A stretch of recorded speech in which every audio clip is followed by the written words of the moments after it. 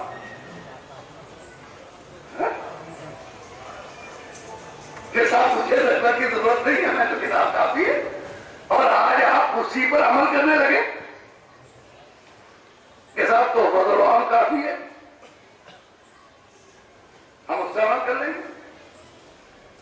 جی نہیں، رہبر کہیں کا بھی ہو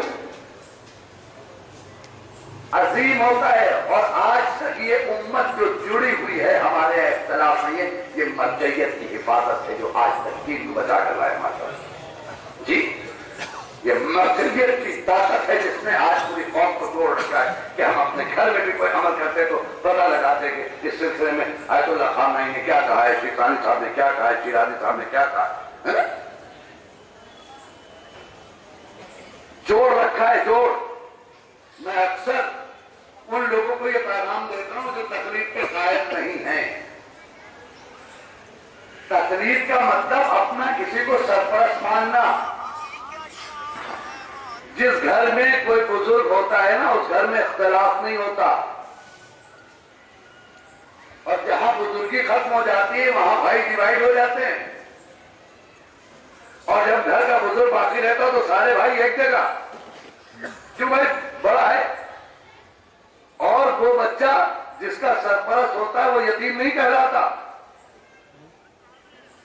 ہم مرجعیت کو تسلیم کر کے یہ بتاتے ہیں کہ یہ قوم یتیم نہیں ہے. تو ایسے لوگوں کے لیے میرا ایک شعر ہے کہ نہیں ہے جس کا کوئی رہنما زمانے میں، نہیں ہے جس کا کوئی رہنما زمانے میں، وہ اپنا نام لکھا لے یتیم خانے میں. پڑھے نا محمد آل محمد.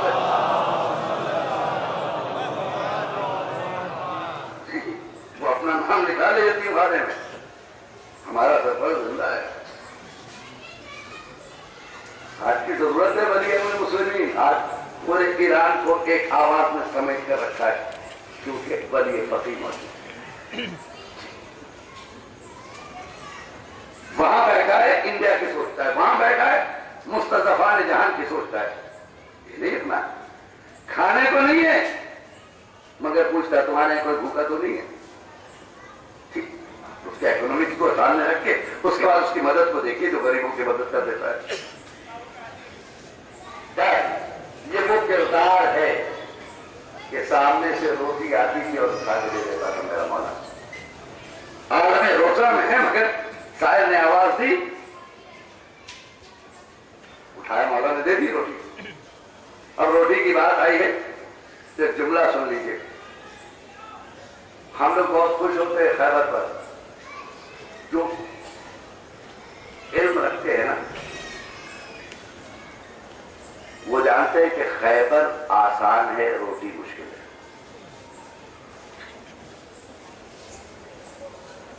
آپ کہتے ہیں نا خیبر مولا نے خیبر اکھاڑا، خیبر اکھاڑا. یقیناً مادی دنیا میں اگر دیکھا جائے تو کتنے لوگ کھولتے تھے، بند کرتے تھے، آسان نہیں تھا خیبر. لیکن خیبر جو اکھاڑا مولا نے، میری نظر میں خیبر آسان تھا.